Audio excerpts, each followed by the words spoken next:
का बहुत बहुत स्वागत है। लगातार पूरा देश आपके बारे में बात कर रहा है आजकल। सीताराम, बागेश्वर धाम की जय, सनातन धर्म की जय। और I am not baba, I am Dhirendra Krishna Shastri ji. तो मैं आपको धीरेन्द्र जी कह के बुला सकता हूं? बिल्कुल, धीरेन्द्र जी, शास्त्री जी, महाराज जी, इन संबोधन से, क्योंकि ना तो दाढ़ी मूछ है ना हमने संन्यास लिया है जी।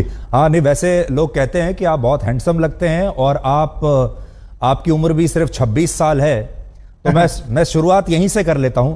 आप सिर्फ 26 साल के हैं। 26 साल तो एक ऐसी उम्र होती है जिस समय युवा हमारे ये सोच रहे होते हैं कि कौन सा स्मार्टफोन लेना है और कौन सी मोटरसाइकिल खरीदनी है और कहाँ जाकर नौकरी करनी है, और आप 26 साल की उम्र में ही इतने बड़े स्वामी या बाबा कह लीजिए या गुरुदेव कह लीजिए, आपके बहुत सारे नाम हैं, आप यहां तक पहुंच गए। तो ये सब हुआ कैसे? हमारे बागेश्वर धाम की परंपरा में पीढ़ी दर पीढ़ी दरबार लग रहा। पूज्यपाद दादा गुरु जी भी लगाते थे और दादाजी के पहले भी एक संत थे, वो भी लगाते थे। तीसरी पीढ़ी में हम सेवा कर रहे हैं, तो बचपन से ही सनातन का जुनून है। तो सनातन की बात और सनातन की सेवा कर रहे हैं और अपने इष्ट और सनातन संस्कृति, साधु संतों की तपस्या का प्रचार कर रहे हैं। बस यही हमारी एक छोटी कहानी है। वाइट ही वाइट है, ब्लैक है ही नहीं कुछ। लेकिन लोग अब आपकी कहानी में लगातार ब्लैक ढूंढ रहे हैं। मैंने सुना आपने कहा कि मैं और कोई स्पष्टीकरण अब नहीं देना चाहता इसके बारे में। आपको लगातार जो चुनौतियां मिल रही हैं, लेकिन देश आपसे ये जानना चाहता है कि इसमें कितनी उसका आज हमने नेशनल चैनल के सामने लगभग 20 से 25 चैनलों के कैमरा लगे होंगे। 4 लाख लोग थे। हमने चुनौती दी थी। चुनौती देने वालों को कहा था कि रायपुर हमारी जगह नहीं, छत्तीसगढ़ है, दरबार 20 और 21 को लगना है, किराया हमसे ले लो, जिन को दिक्कत है आकर के देखो। हम कोई दावा नहीं करते, हम कोई ईश्वर नहीं है। अभी हम साधारण इंसान है। गद्दी पर बैठेंगे, जो गुरु प्रेरणा लगेगी हम वो बता देते हैं, और बालाजी की कृपा और संतों की तपस्या के प्रभाव से वो बात सत्य निकलती है। और सत्य को कितनी भी कसौटी पर कसा जाए, कितने न्यूज चैनलों ने एक्सपोज नहीं किया, कितने लोगों ने नहीं किया, आज तक बाल टेढ़ा कर पाए, क्योंकि हनुमान जी की कृपा और हनुमान जी के नाम का प्रचार है जी। आप धीरेन्द्र जी, आप खुद को गुरुदेव कहते हैं, स्वामी जी भी कहते हैं, धर्मगुरु, संत। तो आपका परिचय क्या है? आप हैं कौन? ना तो हम कोई संत हैं, ना हम कोई स्वामी हैं, ना कोई हम मठाधीश हैं। बागेश्वर धाम के चरणों के सेवक हैं। और श्रीमान जी, हम आपको बता दें कि हम जिस प्रकार पिता अपने पुत्र के रोग पर भगवान से, ईश्वर से, डॉक्टरों से, लोगों से प्रार्थना करता, दुआ के लिए गुजारिश करता, निवेदन करता, वैसे ही हम गुरु होने के नाते, उस गद्दी की सेवादार होने के नाते, बागेश्वर पीठ के सेवादार होने के नाते, और सनातन धर्म के सच्चे साधक होने के नाते, और मंत्रों की चिकित्सा को जानने के नाते, आने वाले लोगों के लिए उनकी श्रद्धा को देखकर ईश्वर से प्रार्थना करते। हमने आपके वीडियोस लगातार देखे सोशल मीडिया पर, इंस्टाग्राम पर बहुत सारे वीडियोस आपके चलते रहते हैं, जिसमें आप अपने कागज लेकर बैठते हैं और लोगों की मन की बात को आप पढ़ लेते हैं। तो ये जो मन पढ़ने वाली मशीन है, ये कहां आपने लगाकर रखी है और कैसे पढ़ते हैं आप? और लोग इसी को चमत्कार मानते हैं। देखो भाई, ये भारत देश है, इसमें ऋषि मुनियों की परंपराएं विविध रही, और भारत इसीलिए तो विश्व गुरु रहा। यहाँ खूब खोज की फाइयान यात्री जैसे विदेशी लोग आए, पर भारत को विश्व गुरु उन्होंने इसीलिए तो माना सबने, क्योंकि भारत में वैदिक परंपरा, अति प्राचीन परंपरा है, ऋषियों की परंपरा है। और हमारे पास कोई मशीन नहीं है, ना हम कोई मन पढ़ने वाले माइंड रीडर हैं। हम तो अपने इष्ट के सेवक हैं और अपने शास्त्रों के सच्चे साधक हैं। उनके आधार पर जो हमें गुरुजी ने प्रेरणा दी, जो हमें इष्ट प्रेरणा देते हैं, हम वो लिख देते हैं। सच निकले या झूठ, वो व्यक्ति की श्रद्धा और बालाजी की कृपा। जी, आप लोगों की आवाज हम तक और हमारी आवाज लोगों तक पहुंचाते हो, वैसे ही हम अपने इष्ट की जो चेतना तरंग है और लोगों की जो अर्जी है, वो अपने इष्ट तक, इष्ट की तरंग को लोगों तक पहुंचाते। न आप कुछ हो, न हम कुछ। देखिए, जो आप बता रहे हैं, ये तो भारत की संस्कृति में जो योगी और मुनि और जो सिद्ध पुरुष हुआ करते थे, उनके पास ये शक्ति होती थी, ये हम भी सुनते आए हैं। लेकिन आपकी उम्र है सिर्फ 26 साल। जितनी आपकी उम्र है उससे दुगना या तिगना तपस्या करने के बाद जो योगी हुआ करते थे, हमारे जो ऋषि मुनि होते थे, तब उनके पास ये शक्ति आती थी कि वो ये सब कर सके। आपकी उम्र ही को टोटल 26 साल है, तो आपके पास ये चमत्कार की जो शक्ति है इतनी जल्दी कैसे आई है?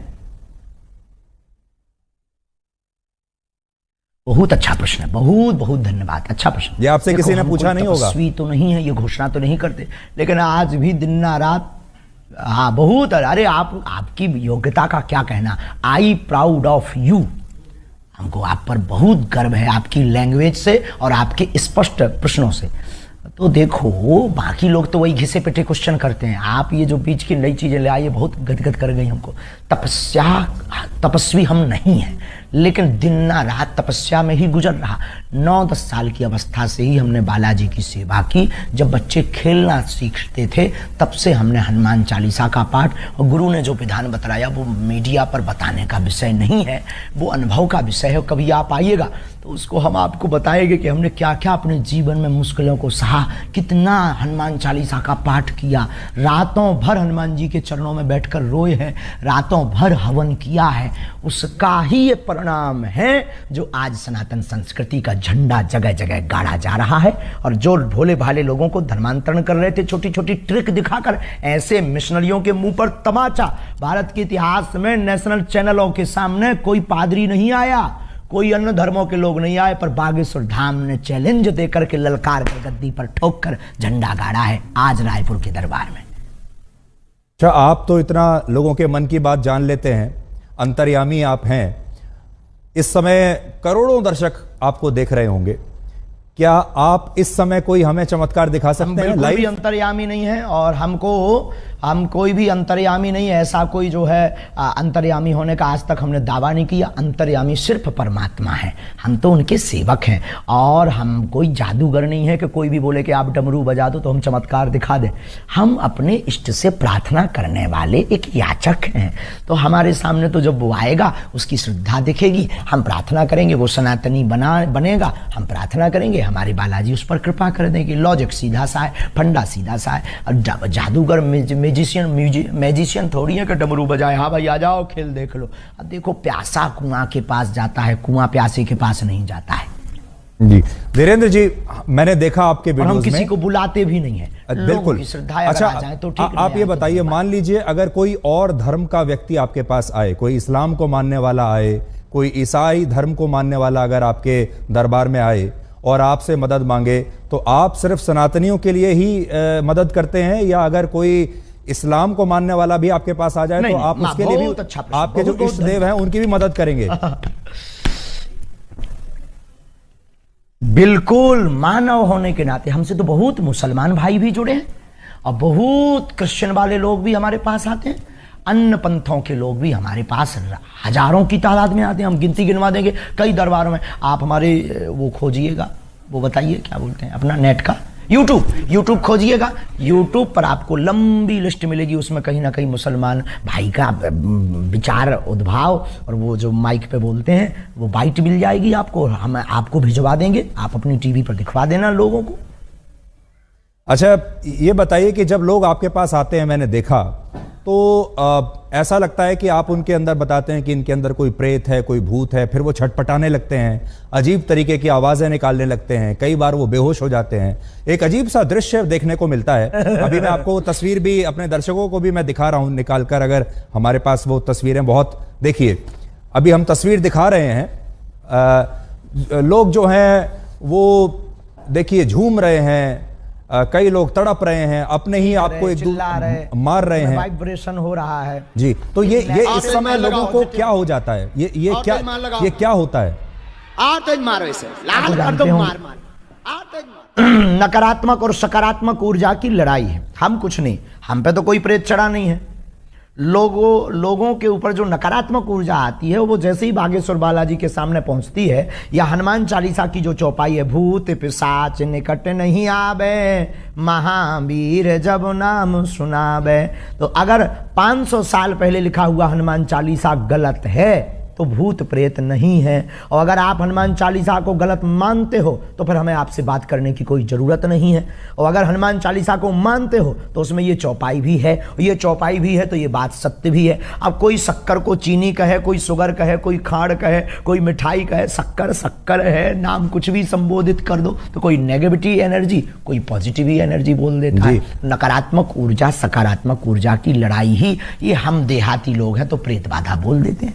नहीं, मैं भी हनुमान चालीसा का पाठ कर रहा हूं और वर्षों से कर रहा हूं, मुझे कंठस्थ भी है, पर आपके जैसी शक्ति अभी तक मेरे पास नहीं आई है कि मैं लोगों को कोई उनका निदान कर सकूं। लेकिन आपने एक चीज नोट की,